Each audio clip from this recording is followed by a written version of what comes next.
When you think of mini PCs, the only company you think of is Zotac. We're here at Zotac's booth at Computex checking out this year's crop of mini PCs. And of course, Zotac knows mini PCs. If you don't believe me, bam, check this out. Of course, this is a credit card sized computer. Here's my room key. You can meet me there later. Or not. Or not. This is a credit card sized computer.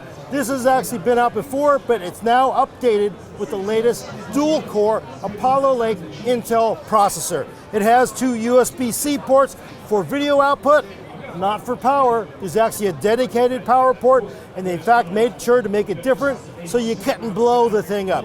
It is actually smaller than previous generation, I believe, because there's no Ethernet port on there. There's a little tiny, look at that. Power. I think I could put this in my wallet and bring it on the plane. Need a little bit bigger. Digital signage. The Zotac Pico PI335GK.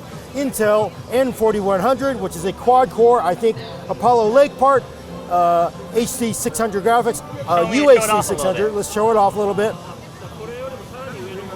Full-size HDMI, display port, USB 3, full-size gigabit Ethernet, power, and neat little mounts. Obviously this is, and you get micro SD. This is for digital signage applications. Both of these are probably if you're running an airport or you're running your own liquor store and you want to advertise there's a sale on malt liquor. But for most people, you're going to want to go a little bit bigger. And this I'm actually very excited for. They actually announced this a few months ago when Ryzen APUs came out. This has actually now gotten closer to market. What this is a full Ryzen 5 2400G build with Radeon Vega 11 graphics, of course.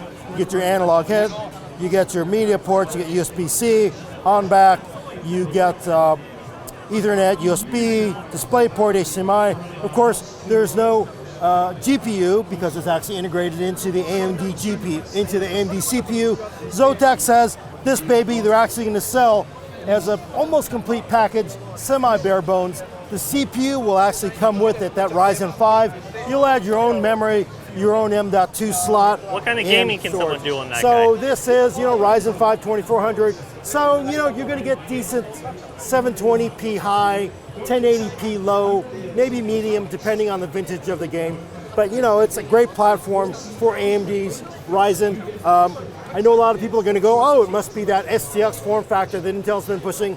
No, Zotac says this is actually their own design because they make their own motherboards. They're sticking with their own stuff. All right, what else we got? You want something with a little more. This is not quite a gaming platform.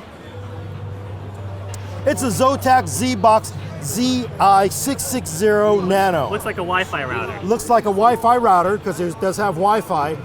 You see all those fans on there? I'm gonna hold it up. Let's open it out and shut it off. You can see right through this sucker.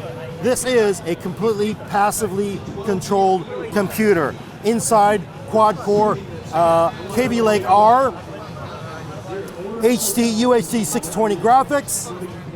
Interestingly now, this is very interesting.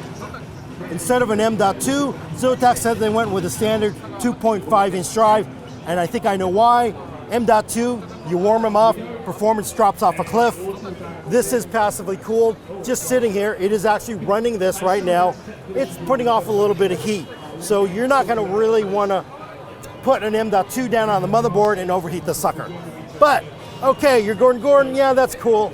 I want more. Where's more? Well, Zotac has more. Right here, brand new Magnus Gaming Mini PC. New this year, GT 1080 graphics, 8700. Let me make sure I got this right. Did you just say a 1080 graphics? Yeah, GT 1080, amazing. GT 1080, 8700T, so it's a lower wattage part. It's not the 8700K, it's a lower wattage part of the 6-core Coffee Lake part. Show it off a little bit more while you I'm gonna show it off a little bit more. But of course you're gonna go, wow, that's pretty cool. 1080, gotta be MXM, right? Actually, no. Very interesting. So this, two Ethernet ports. It's got two Ethernet ports and these support killer networking. so you can actually aggregate the ports. And Killer has a new feature. I'm going to point it out now. I still need to write the story on it. Sorry, Bob. It actually lets you operate this as an access point. If you're running it in your living room, you can actually share it out. It operates as a seamless access point for your network. You don't even have to do anything. Your phone just simply works in the back of the house. But the big deal is GTX 1080. It's not actually a little tiny card that's proprietary. They use an off-the-shelf mini GTX 1080 card that's about this wide. And this is passive cooled again? This is not passively cooled. You know, it's got M.2, 2.5-inch drives. Ain't no way you're gonna passively cool a 1080 and even an 8700T part. It's just not gonna happen. But again, this is a hell of a lot of power in a box this small. Again, 1080 graphics and performance in a box smaller than a red box. I think that's good. So, again, if you need it small, you gotta go Zotac.